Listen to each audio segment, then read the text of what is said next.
Hola, ¿qué tal? Bienvenidos a su canal El Objeto A del Cine, porque ninguna película es inocente. Antes de iniciar, quiero dar las gracias a nombre de todos los que hacemos posible esto, por sus views, por sus manitas arriba, por estar interesados en lo que vamos subiendo.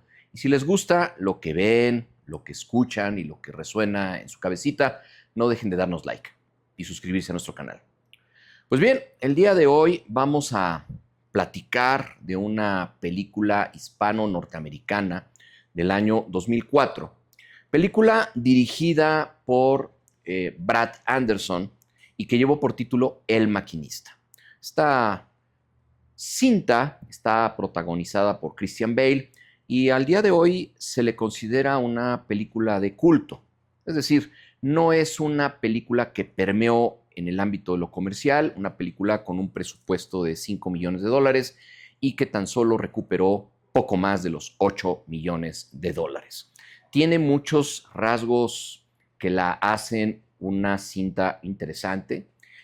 Para poder protagonizar Christian Bale el papel de Trevor, tuvo que bajar 28 kilos de peso hasta llegar hasta los 54 kilos, que es con lo que se desarrolló su personaje de Trevor. Y como un dato muy curioso es que se encontraba en una situación personal nuestro amigo Christian Bale que lo llevó a aceptar el trabajo por una necesidad de mantener el lugar en el que vivía y varias situaciones personales. Existe mucha duda acerca de lo que realmente pudo haber cobrado Christian Bale, pero hay quienes señalan que pudo haber cobrado $250,000 en el mejor de los escenarios, lo cual se nos antoja una cantidad infinitamente menor con respecto a todas las cantidades que cobran los grandes artistas de Hollywood. Incluso hay algunos blogs especializados que manejan la cifra de tan solo $10,000 que recibió Christian Bale por todo el trabajo titánico que hizo en la cinta. Pues, insisto, no solamente fue su calidad histriónica, sino ese nivel de compromiso de ponerse literalmente en los huesos del personaje Trevor y llegar a un peso de 54 kilos que, estaremos de acuerdo, pone pues en riesgo la salud de cualquier persona. En fin, la película inicia con una escena en donde Trevor va arrojando al mar un cuerpo enrollado en una alfombra, en penumbras, en un ambiente oscuro, y está en ese proceso de aventarlo en una rampa inclinada hacia el mar cuando es sorprendido a lo lejos por alguien que lo ilumina con una lámpara y le pregunta, ¿quién eres? En ese momento la escena se va a un Christian Bale interpretando a Trevor mirándose de manera inquietante en el espejo de su baño. Esta escena, es decir, esta composición de estos dos cuadros, se presenta al inicio y se presenta al final, como sucede en muchas películas y que de alguna manera nos interesa a ver qué es lo que sucedió hasta antes de este cierre. Pues bien, nuestro personaje Trevor es una persona que está en los huesos, pesa 54 kilos, se desempeña como operador en una fábrica, de ahí el nombre de la película del maquinista, en realidad nuestro personaje es un maquinista. Lleva un año que no duerme y tiene una relación prácticamente inexistente con sus compañeros de trabajo y una relación bastante defectuosa con su jefe, Tucker. Así las cosas, nuestro personaje, al no dormir y casi no comer, básicamente realiza tres cosas cuando no está en la fábrica. La primera, se dedica a limpiar con diversos líquidos y de forma compulsiva y afanosa su departamento, pero en especial su baño. La otra cosa que hace es que visita a una prostituta llamada Stevie, con quien tiene una relación curiosamente no estrictamente sexual, es una relación de afecto, en donde aquí el director pone mucho énfasis en que es más el afecto, el cariño que le tiene esta prostituta llamada Stevie al personaje de Christian Bale. Christian Bale obviamente recepciona ese cariño, esas atenciones, pero no hay una reciprocidad. Y la tercera cosa que lleva a cabo nuestro personaje es visitar a una camarera que trabaja en una cafetería del aeropuerto cercano a la ciudad que se llama Mary. La relación aquí con Mary es distinta. Hay mayor interés del personaje de Christian Bale hacia Mary y Mary obviamente le corresponde, pero sí hay una discrepancia de los afectos.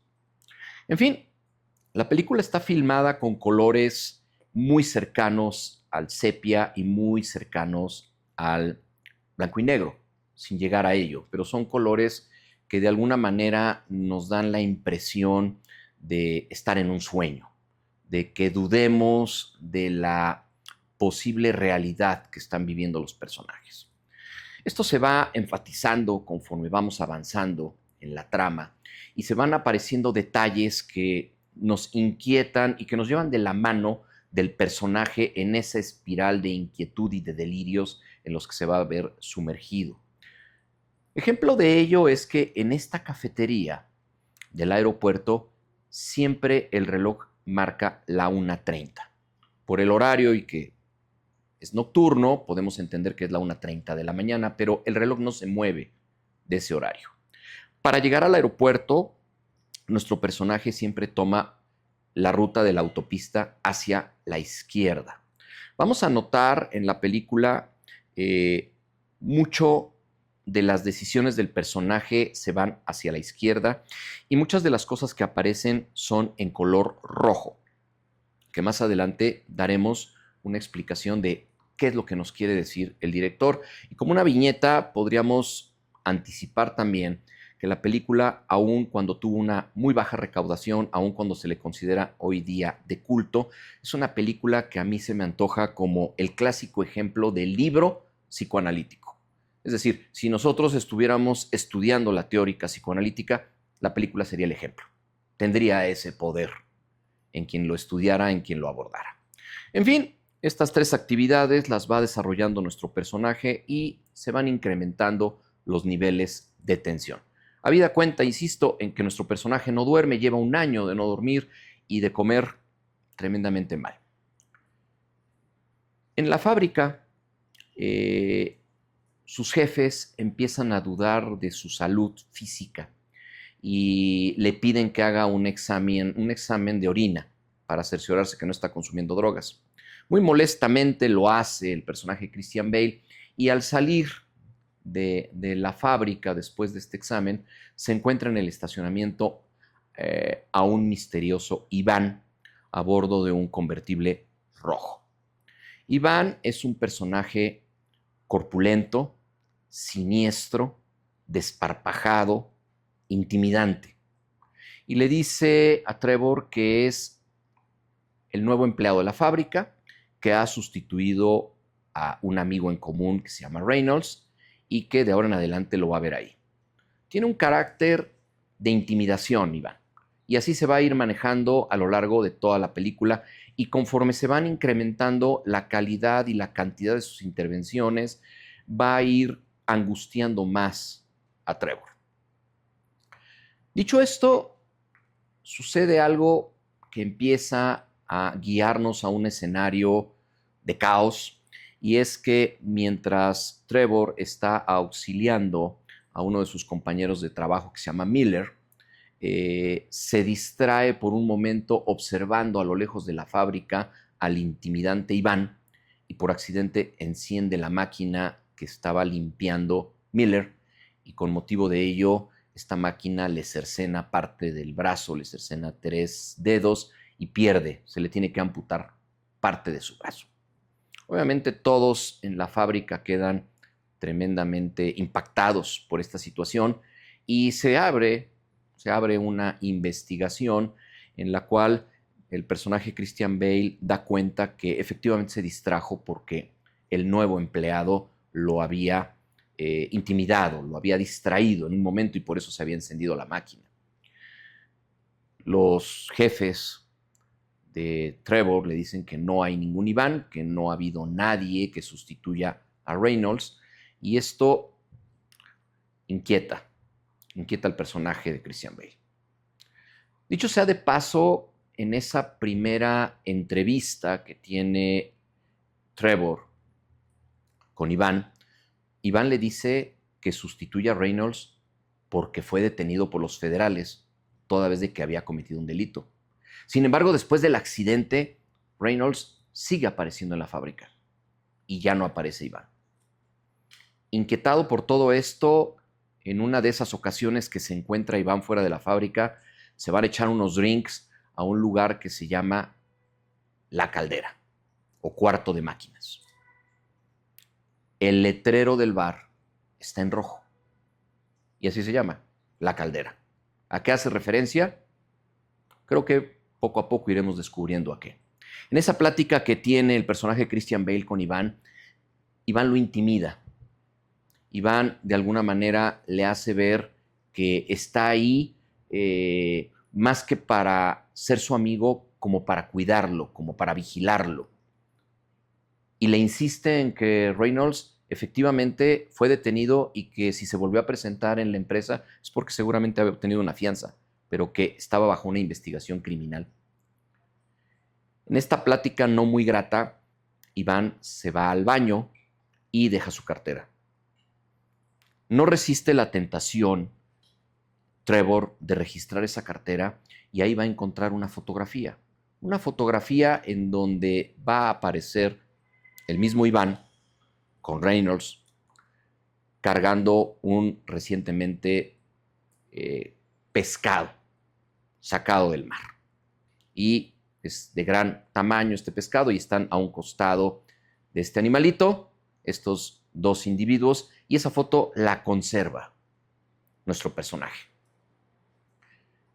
El baño a donde va Iván en el bar, ¿dónde está ubicado? Precisamente al fondo, a la izquierda.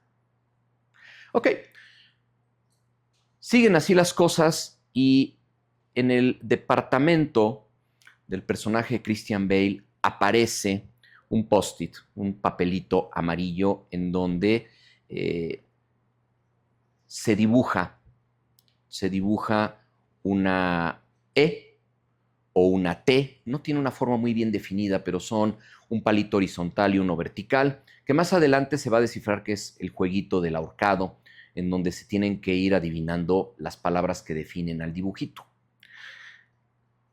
Empiezan con estos dos palitos y abajo están 6 guiones bajos para acomodar las respectivas letras. Las letras que empiezan a aparecer son las dos finales, ER. Y nuestro personaje se empieza a inquietar de saber, uno, quién puso el papelito, dos, quién lo va completando este juego del ahorcado, tres, quién va poniendo las letras. En esa angustia que va creciendo y en una de esas visitas que hace nuestro amigo Trevor a Mary en la cafetería del aeropuerto, se entienden, se ríen, se acerca el Día de las Madres y entonces acuerdan verse en la feria en donde van a convivir con el hijo de Mary, que se llama Nicholas. Van el Día de las Madres a este lugar, se le están pasando muy bonito y Mary le pide al personaje Christian Bale que les tome una foto a ella y a su hijo adelante del carrusel. El personaje de Christian Bale toma la foto, pero al mismo tiempo está tratando de recordar algo, que en ese momento se le escapa y no puede hacerlo. Mary en ese momento recibe una llamada y se tiene que retirar, alejar un poco de ellos, lo cual aprovechan tanto Trevor como Nicholas para irse a un jueguito. Es un ride de casa del terror. Y el nombre del juego es la ruta Triple B 6. Pero es muy extraño porque hace alusión a la ruta 66, a la ruta mítica 66 de los Estados Unidos, que es la que atraviesa todo el territorio estadounidense. Sin embargo, el juego está adaptado de tal manera de que hay en medio de los dos seises en negro hay un 6 rojo, haciendo alusión a un número fatídico, diabólico, bíblico. En fin, se suben en ese ride que no es caminando, sino que es el recorrido de un carrito a lo largo de esta diversión. Y el carrito, ¿de qué color es? Rojo.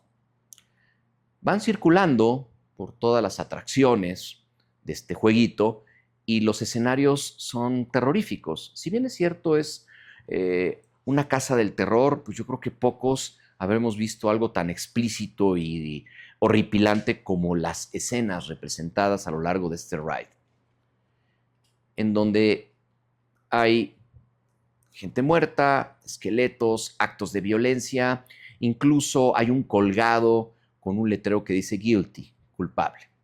En un punto del juego existe una bifurcación en donde el conductor del carrito decide si se va a la derecha o a la izquierda.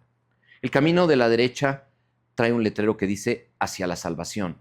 El letrero que está marcando el camino hacia la izquierda dice camino hacia el infierno.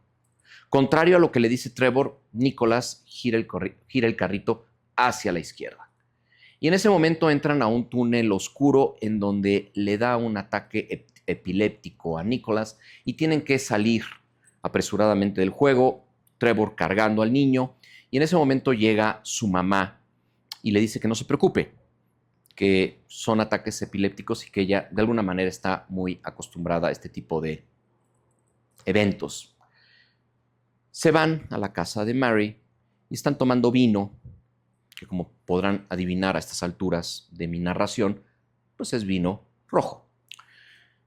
Se acaba el vino después de una charla muy amigable, muy íntima, en muy buen fluido, y el personaje de Christian Bale se ofrece a rellenar las copas. Para eso se va a la cocina del departamento de Mary, que podrán ustedes adivinar, se encuentra al fondo a la izquierda. Antes de rellenar las copas, va a observar que en el reloj digital se marca la 1:30 de la mañana y el reloj no se mueve, se queda paralizado en ese horario. En fin, después de esta noche tan agradable, regresa nuestro personaje Christian Bale a su departamento y ya empieza a ver cosas extrañas como por ejemplo que gotea sangre de su congelador y en un principio no se da cuenta, aunque se empieza a impregnar un olor putrefacto en todo este departamento. En este primer momento en que regresa a la casa de Mary no hace mucho caso de esta situación, sino que lo primero que va a hacer el personaje Christian Bale es sacar de la basura este post-it que ya había tirado del juego del colgado, en donde aparecen las dos últimas letras ER, y él le hace sentido por lo que vivió y dijo, seguramente la palabra a completar es mother, madre, y entonces lo escribe con lápiz y lo deja nuevamente pegado en el refrigerador. Acto seguido saca un álbum familiar y ahí reconoce la escena que le pareció un déjà vu y puede verse él retratado con su mamá en ese mismo carrusel. Y entonces identifica que eso de lo que quería acordarse era esa foto que se había tomado con su señora madre y al mismo tiempo recorre varias fotografías de él siendo niño montado en un cochecito de juguete y el cochecito de juguete, pues sobra decir lo que les voy a decir, de color rojo. Sigue nuestro personaje con su vida, sigue visitando a la prostituta Stevie, quien lo trata muy bien, lo consiente y en algún punto de sus pláticas, que más que sexuales son de cariño, son de compañía, ella le propone que vivan juntos, que la saque de trabajar, que formen una familia y que ella daría todo lo necesario para poder de alguna manera crear una pareja estable y vamos a llamarlo convencional. Recordemos que la relación aquí es más de interés de Stevie que de Trevor y Trevor ante esta propuesta le dice de una manera un poco desinteresada, pues que en todo caso estaría de acuerdo. Sigue pasando el tiempo y llega el amputado Miller a la fábrica a saludar a sus compañeros, y ese mismo día nuestro personaje Christian Bale es cambiado de máquina, y en la máquina en donde es cambiado está a punto de sufrir el mismo accidente trágico que sufrió Miller. Y él en su cabeza empieza a desarrollar una paranoia de que hay un complot en su contra organizado en un primer momento por Miller. Regresa a su casa y entonces borra las letras con las que había completado el juego del colgado. Ya no es Mother, ahora es Miller. Va a ver a Miller a su casa, se confronta con él, ¿sí?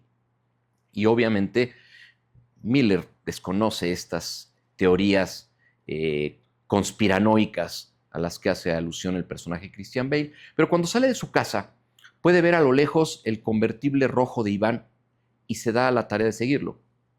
Lo sigue a las afueras de la ciudad y puede copiar los números de la placa. Con esos números, nuestro personaje trata de indagar quién es el propietario de ese coche y con una argucia de hacerse el atropellado, llega a la estación de policía y dice: me acaba de atropellar este coche, quiero saber de quién es. Pero para esto se deja atropellar de a de veras, llega muy lesionado a la comisaría, muy accidentado. En la comisaría, después de un rato, le dicen: ¿usted no reportó hace un año el extravío de un coche con estas características? No. ¿Y usted dice que este coche es el que lo atropelló? Sí. Pues resulta que este coche es de usted y usted lo reportó como robado hace un año. Ante este desconcierto, el personaje empieza a entrar en crisis y esa crisis se incrementa aún más porque la policía le dice que levantar una denuncia falsa es un delito. Al ser interpelado y ante el nerviosismo de Trevor, se da a la fuga de la comisaría y es perseguido por la policía hasta una estación del metro en donde él tiene que meterse en los subterráneos y a lo lejos ve una sombra un tanto amenazante que parece ser la sombra de Iván. Para huir de Iván llega a una bifurcación de túneles y nuevamente toma la bifurcación que está del lado izquierdo y logra escapar. Acto seguido de que logra escapar, trata de llegar a su casa, pero la policía ya está en su casa. Lo están buscando por haber levantado una denuncia falsa. Como no puede llegar a su casa, se va a la casa de Stevie, todo lesionado y todo impactado ya de todo lo que está ocurriendo en su entorno. Stevie lo recoge con mucho cariño, le da permiso de que se tome un rico baño de tina, le da de cenar y en lo que ella está en la cocina haciendo planes de lo que podría ser su vida futura como pareja estable y funcional, nuestro personaje ve en un portarretratos la misma fotografía que sustrajo de la cartera de Iván. Es decir, a Iván retratado con un gran pescado y del otro extremo, Reynolds. Asimismo, en el guardarropa de Stevie ve las mismas botas que usa Iván todas las veces en que se encuentra con él. En el entendido de que Iván siempre viste de negro, con esas botas y con lentes oscuros, que rara vez se quita. Ante esta situación, el personaje acompleta su teoría conspiranoica y entonces sí se le lanza a Stevie y le dice que forma parte de un complot para acabar con él, que está organizado por Miller, por Iván y por ella. Obviamente, Stevie desconoce todo esto que le está diciendo Trevor y termina corriéndolo. Y le dice: es que en esa foto estás tú, no está ningún Iván. Lo niega, le dice que eso no es cierto y Trevor se va muy enojado, se va muy indignado. Ya en un total desconcierto, trata de pedir ayuda emocional a la otra mujer de sus afectos, Mary, y se va al aeropuerto y ya no encuentra a Mary como camarera, ya no la encuentra como su mesera. En su lugar aparece otra persona que le dice, no hay ninguna Mary y yo siempre he sido tu mesera y esta es la primera vez que hablas porque siempre estás callado. El reloj para ese momento ya empieza a marcar diferentes horarios, es decir, ya empieza a avanzar. Desconcertado, Trevor regresa a su casa y ve que ahí está el coche de Iván, el coche rojo, del cual desciende y le abre la puerta al hijo de Mary, a Nicholas. Juntos suben al departamento de Trevor. Trevor llega y a oscuras, porque para este punto ya le han cortado todos los servicios por no haberlos pagado, no encuentra a Nicholas, pero sí encuentra a Iván que se está tratando de rasurar con un gran cuchillo. Todo lo de Iván es grotesco. Incluso otro detalle muy grotesco es que al haberse lastimado un dedo, tiene una operación y tiene deformado el dedo de tal manera que parece un miembro viril. Es un dedo monstruoso. Se está rasurando o está intentando rasurarse Iván frente al espejo del baño de Trevor y le dice, no preguntes por Nicholas, tú sabes que está muerto. No está aquí. Ante este gran temor empiezan a luchar. Nuestro personaje de 54 kilos con un hombrezote que seguramente le duplicaba el peso y de manera sorprendente el personaje de Christian Bale lo hiere de muerte con ese mismo cuchillo y busca a Nicholas en la bañera pensando que pudiera estar ahí lesionado y no hay nadie, no hay nada. Inmediatamente después,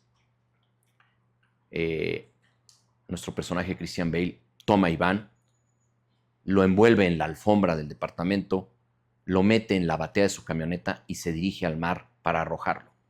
Esto nos posiciona precisamente al inicio de la película. Está tratando de arrojarlo al mar, pero llega un punto en esa bajada de concreto en que esa alfombra se atora y al terminar de desenrollarse, lejos de descubrirse un cuerpo, se da uno cuenta de que la alfombra está vacía, no transportaba a nadie. A lo lejos se acerca esa voz con una linterna al inicio de la película que ahora ya tiene un rostro. Es Iván, iluminándolo con la propia linterna que estaba en el departamento del personaje de Christian Bale, diciéndole, ¿quién eres? Horrorizado, Christian Bale, igual que ocurrió en la escena del inicio de la película, se coloca frente al espejo de su departamento y dice, yo sé quién soy. Y se lo repite muchas veces. Yo sé quién soy. Para ese punto, él, ya no con lápiz, sino con un plumón negro, completa las 6 letras del juego del colgado que está en el post-it amarillo de su refrigerador y la palabra correcta era killer. Él recuerda que hace un año, por imprudencia, en un semáforo en donde se pasa el alto, atropella a un niño, que es la misma imagen de Nicholas, y ve cómo corre su madre para rescatarlo, ya herido de muerte, y la madre de ese niño atropellado es Mary. Él huye en ese coche que atribuye a Iván, en ese coche rojo que era del personaje Christian Bale, y huye y se deshace del coche. En uno de los colguijes del espejo de este coche está un llavero de la Ruta 66, la ruta mítica de los Estados Unidos. Mismo nombre que aparece deformado en el juego de la feria en el que supuestamente estuvo Trevor junto con el hijo de Mary. Ante esta situación, Iván lo conmina a que haga lo correcto, y lo correcto sería entregarse a las autoridades. Al día siguiente, Trevor entrega a su casera el departamento, envuelve todas sus cosas y da instrucciones para que se las lleven a una bodega, e Iván ya lo está esperando en la camioneta para que vayan a la policía. En ese camino a la comandancia vuelve a aparecer la bifurcación. Lado izquierdo es el aeropuerto y lado derecho es la ciudad. Volteando a ver a Iván, nuestro personaje, asiente con la cabeza y toma el lado derecho, se entrega a las autoridades, confiesa haber atropellado y lamentablemente haber matado a este niño hace un año atrás y lo confinan a una cárcel para que después le vayan a tomar su declaración. Los separos a los que lo conducen a nuestro personaje, cosa curiosa, son blancos. El final de la película está enmarcada por un final totalmente en blanco. La pantalla se pone blanca. Decía yo al inicio que esto bien nos puede parecer un ejemplo de libro. Y voy a la explicación. Iván, la figura de Iván, que obviamente es una alucinación, forma parte de su delirio del personaje, es la figura del superyo. Es la figura del superyo que podemos nosotros ubicar y entender perfectamente explicada en la segunda tópica de Freud. El superyo es la ley y el cumplimiento del deber ser que desde muy pequeños se nos es introyectado en un primer momento por nuestros padres y criadores y más adelante por aquellas entidades de la sociedad que nos subyugan, que nos ordenan, que nos mandan. Ese superyo que dice Freud es más cruel en el aparato psíquico de la persona que los mismos personajes vivos. Es una remembranza de lo que debemos ser y en todo momento está presionando al yo. Las fuerzas que toma el superyo para ser tan poderoso e insistente en el aparato psíquico del individuo, las toma de otra entidad nociológica, también de la segunda tópica de Freud, que se llama el ello, es decir, las primeras pulsiones, lo más salvaje. Algo muy parecido al registro de lo real de Lacan. De ahí toma sus fuerzas. Por eso, siempre que nos sentimos regañados por nuestro aparato psíquico y pensamos que obramos mal en términos de lo que nos educaron nuestros padres o en términos de lo que nos educa la sociedad, es el superyo tomando fuerzas pulsionales de las más poderosas. ¿En dónde están las fuerzas pulsionales? En el color rojo representado por los coches, en el color rojo representado por esa cantina inexistente en donde nunca vio nuestro personaje Iván. Ahí precisamente, esa voz del superyo nunca se apagó. Le pueden llamar culpa, pero estructuralmente en términos del psicoanálisis es un superyo que al final acompaña al personaje a entregarse a las autoridades.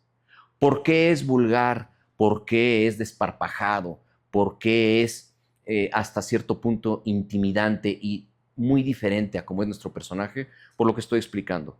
Es un superyo que pertenece al mundo del deber ser, pero sus fuerzas las toma precisamente de lo más salvaje de nosotros. Por eso Iván tiene esa personalidad en donde, investido de un carácter burdo, al mismo tiempo le da instrucciones de cumplimiento del deber al personaje de Christian Bale.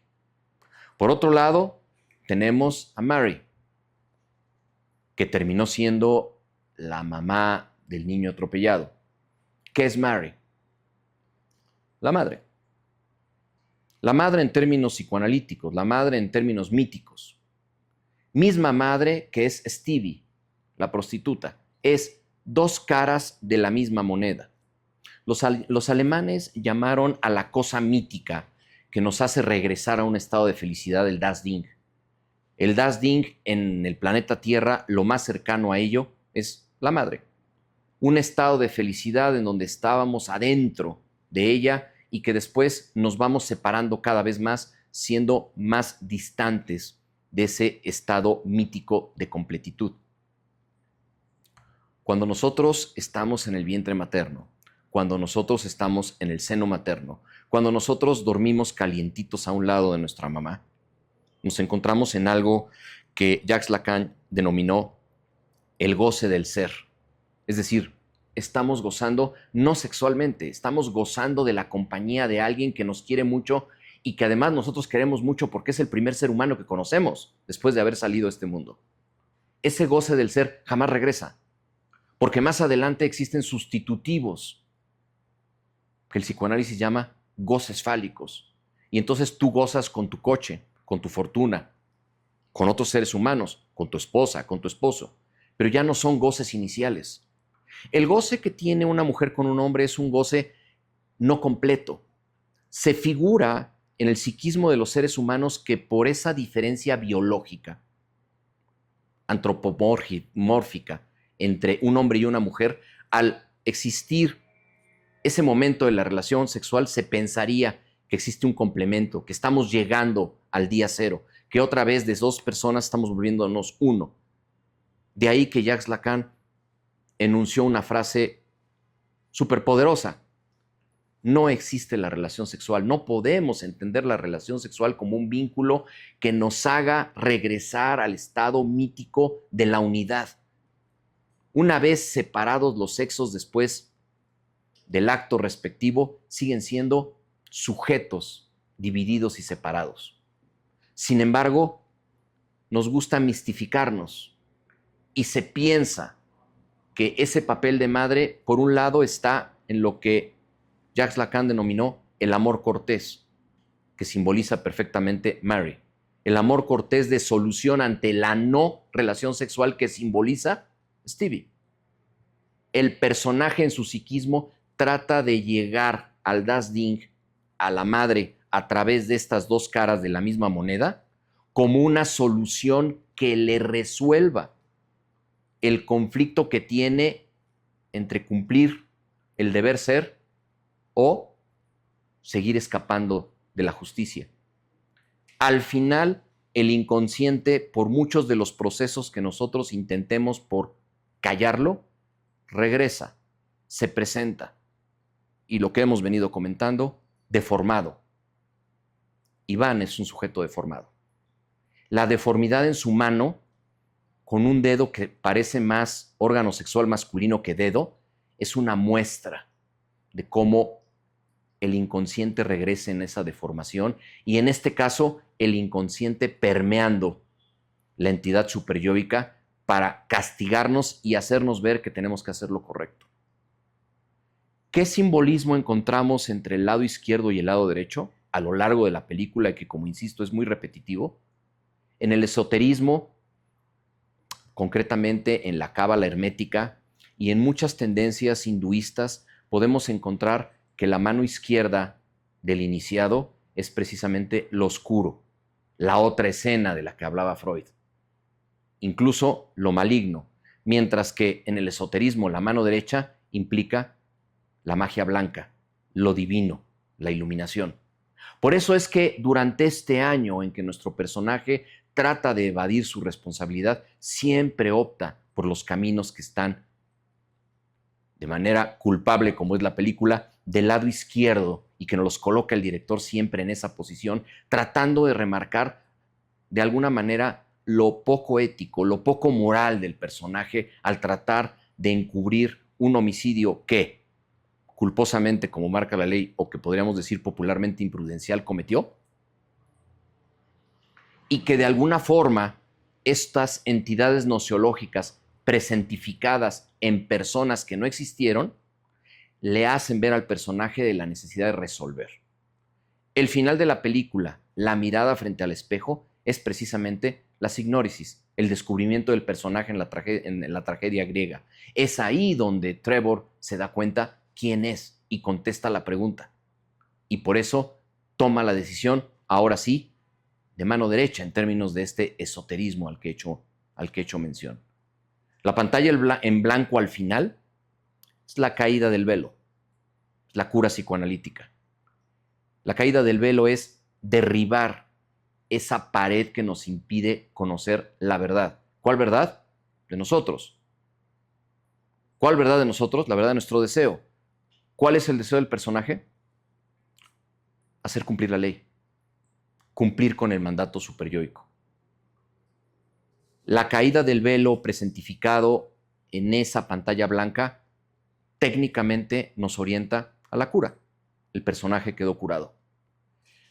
Todos estos delirios, Iván, Mary, la feria, la diversión esta del ride, el hijo de Mary, todo eso son delirios. Y recordemos que Freud definió el delirio como un intento de cura. Es una manera en que el aparato psíquico trata de acomodar algo que sabe que no está bien. Es homeostático en términos de la biología. El cuerpo humano se trata de curar y particularmente la mente, el alma. Estos intentos, a lo largo de esta película, traen como consecuencia lo que hubiera sido el resultado de una terapia a cargo de un analista.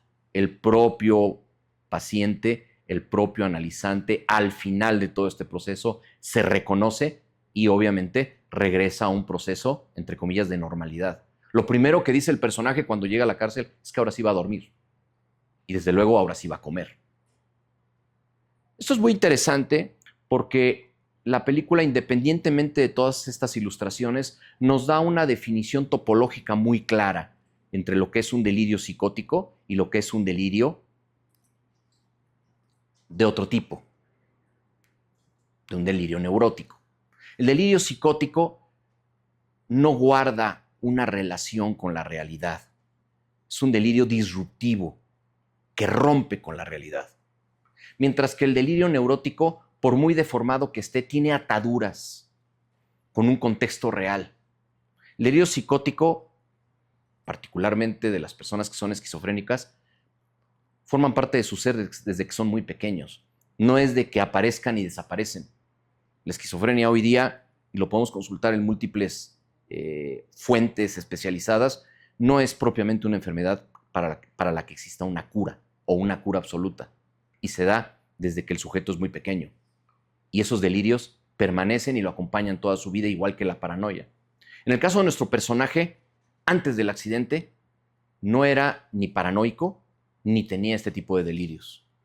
De tal manera que este año marca un estado totalmente alterado de su salud emocional y que después de esta cura, de esta entrega, de este reconocimiento, el personaje nos da a entender, el director, que vuelve a su estado normal que tenía hasta antes del incidente.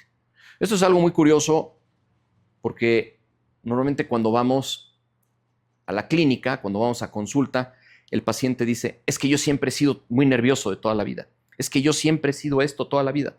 La primera pregunta es, ¿desde cuándo? Ah, bueno, es que yo fui muy nervioso a partir de que falleció mi papá, es que yo fui muy nervioso a partir de que me quedé sin trabajo. Muy importante esta distinción entre lo que es el delirio de alguien psicótico y el delirio de alguien que es neurótico. Mientras en uno lo acompañará toda su vida, en el otro eventualmente existirá un proceso de cura.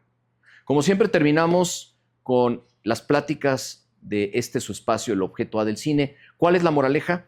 La moraleja es, nuevamente, todo aquello que no resolvemos en el pasado regresa a nosotros y nos destruye con formas monstruosas y tremendamente destructivas. Antes de que eso suceda, revisemos todo lo que nos afecta. Veamos todo aquel pasado que no está del todo tramitado para que nuestro presente y nuestro futuro, desde luego, sea mejor, pero lo más importante, que sea más feliz. Gracias.